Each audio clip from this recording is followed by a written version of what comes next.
to the Prime Minister. What advice, if any, has she received on the most likely way COVID-19 entered Auckland, causing the lockdown which began on 12 August, and what weaknesses, if any, have officials identified in border procedures which may have left New Zealand vulnerable to fresh outbreaks of COVID-19? The Right Honourable Prime Minister. Mr. Speaker, I have been advised that, as with all countries which have faced resurgence, we should not rule anything in or out without evidence. That's why we have undertaken border testing that has covered our frontline agency workers, testing across our managed isolation facilities, contact tracing and environmental testing, and even in secondary environmental testing at the work site that remains our earliest signs of this outbreak. To date, we have not established the source of the current cluster, but investigations continue. In terms of border testing, on 22nd June, Cabinet agreed to fund the Ministry of Health testing strategy, which included testing workers at the border. Previously, there was an issue with the coding of tests, which meant we weren't obtaining the data for reporting when border workers were tested at their GP or a CBAC, so we moved to on-site testing.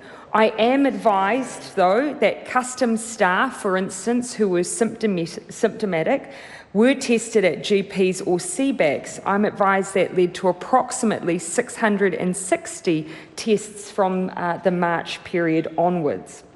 On 10 July, the first mobile testing at Auckland International Airport started, and on 16 July, the second round of on-site testing took place at Auckland International Airport.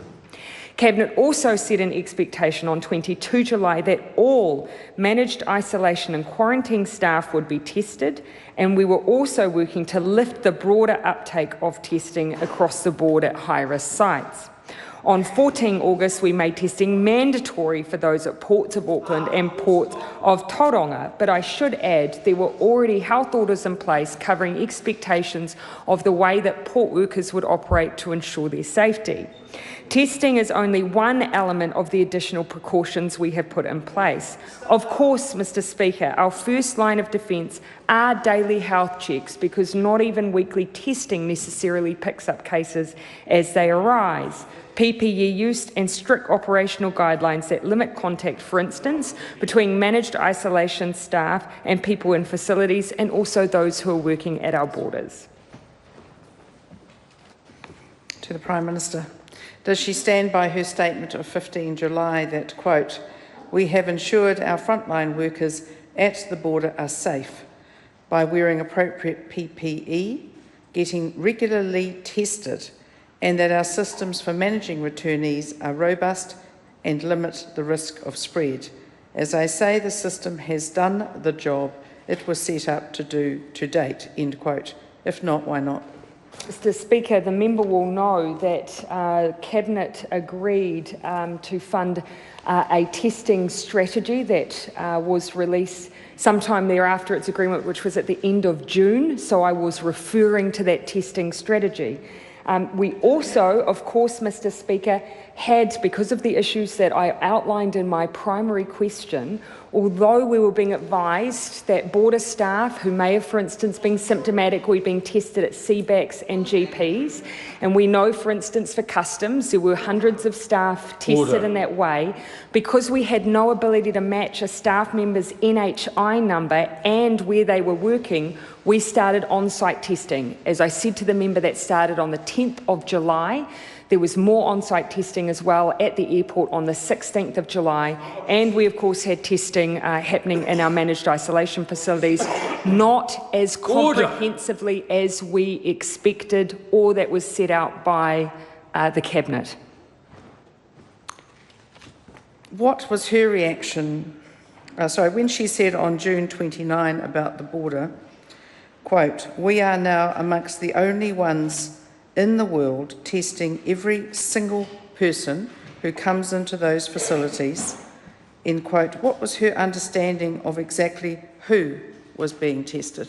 Mr. Speaker, of course, the member hasn't provided me with the full quote, but by the sounds of what I was referring to, we were having a debate at that time as to our quarantine and isolation processes for New Zealanders who were returning home. And the point I was making at that time was we were mandating testing and moving to mandatory testing for day 3 and day 12. Not every country requires individuals, as New Zealand does, to go into a government-approved facility. Many countries still require at-home isolation. And some countries that do require quarantine in a facility don't mandate testing. We do both. The Honourable Chris Hipkins. A question to the Prime Minister. Has any clear link between the current cluster outbreak in Auckland and any incursion at the border been established? Mr. Speaker, no, not at this stage, as I set out in my primary question. Of course, we have moved through and prioritised testing those at the highest risk posts at the border, and in those positions we have almost complete coverage now. Not all necessarily results will have been returned, but we have almost complete coverage. MIQ, we're well over 90% of those staff as well, and as yet we have not as yet established a link between the current cluster in Auckland and border staff, Mr. Speaker. David Seymour. Why then did her Minister of Foreign Affairs go on TV and say there was a connection between the cluster and the border? Mr. Speaker, that question would be better directed to the Deputy Prime Minister. To the Prime Minister, what was her reaction to the news last week that just 1 week before her current community the current community outbreak, 63.5% of all border and hotel isolation workers in Auckland had never been tested for COVID-19, when she herself had said 8 weeks earlier that frontline workers at the border were getting regularly tested? Mr. Speaker, from the reporting we received from the 7th to the 13th of August, we had roughly 571 border staff that were tested over that period. As we've already set out, our estimate of those who would be considered frontline would be about 280.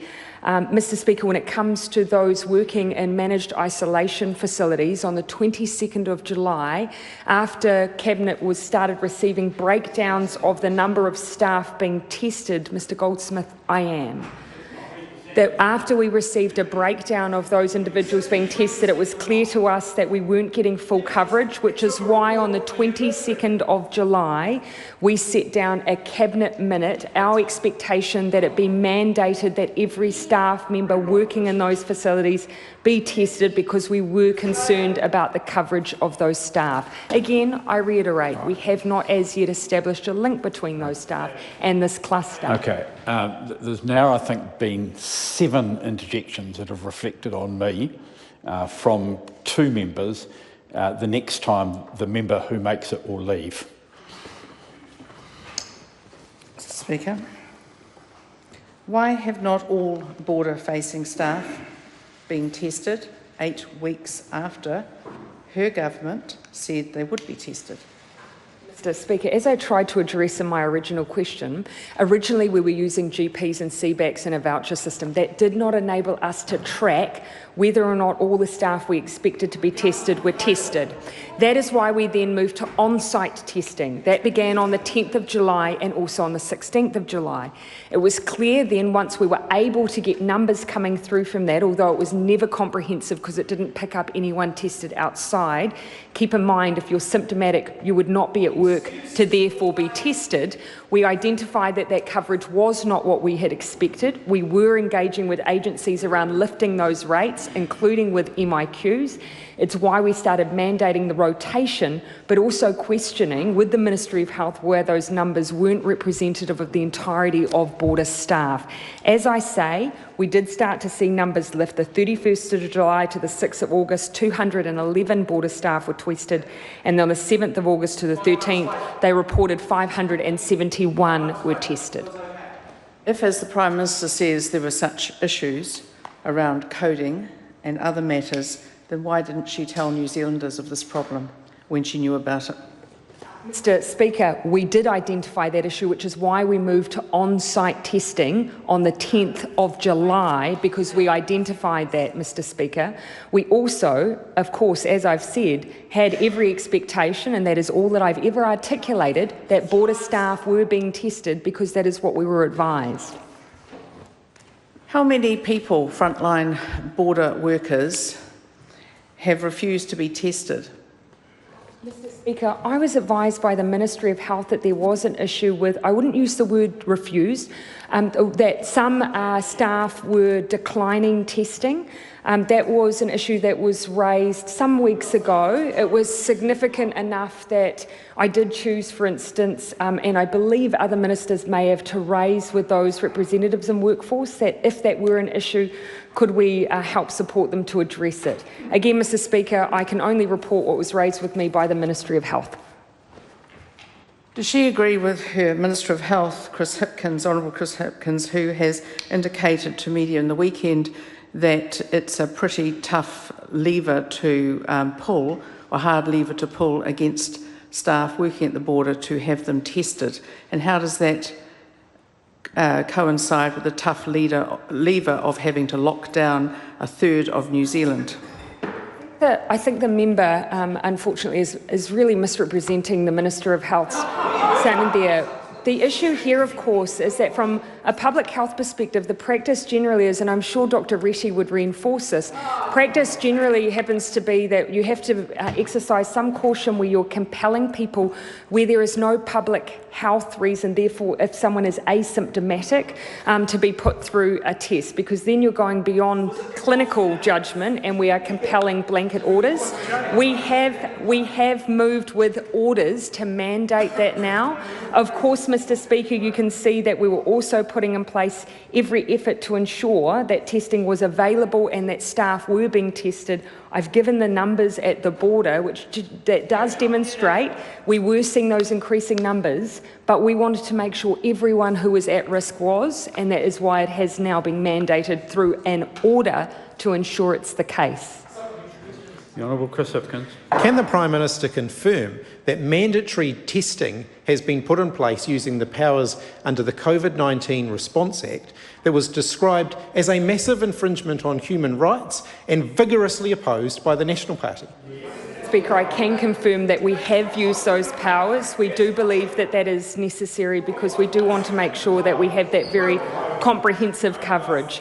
Mr. Speaker, what I would also say is that we've got to do everything we can to overcome anyone's reluctance in the community generally around testing, and the message that I'll send very, very clearly, getting a test does not jeopardise your job. Being found positive does not jeopardise your job. It should not also jeopardise your safety, and I am concerned that that has been an issue raised more generally in the public, that may cause some reluctance for testing. Ultimately is responsible for the system? Is it her minister, herself, or is it actually the Ministry of Health? Speaker, as a government, of course we take responsibility for our resurgence plan, for the fact that New Zealand continues to be one of the more successful countries in the world with our COVID response. Mr. Speaker, this is a tricky virus. There has been no country in the world that has had COVID within it as we have, has got to the status we've had and continue to maintain the levels of freedom we have. When we prepared for a resurgence plan, the opposition claimed we were scaremongering. Now they seem to be claiming that that somehow, Mr. Speaker, our resurgence plan wasn't sufficient. We have always prepared for this scenario because no one has managed to get themselves to a situation where they haven't experienced a second wave. No one.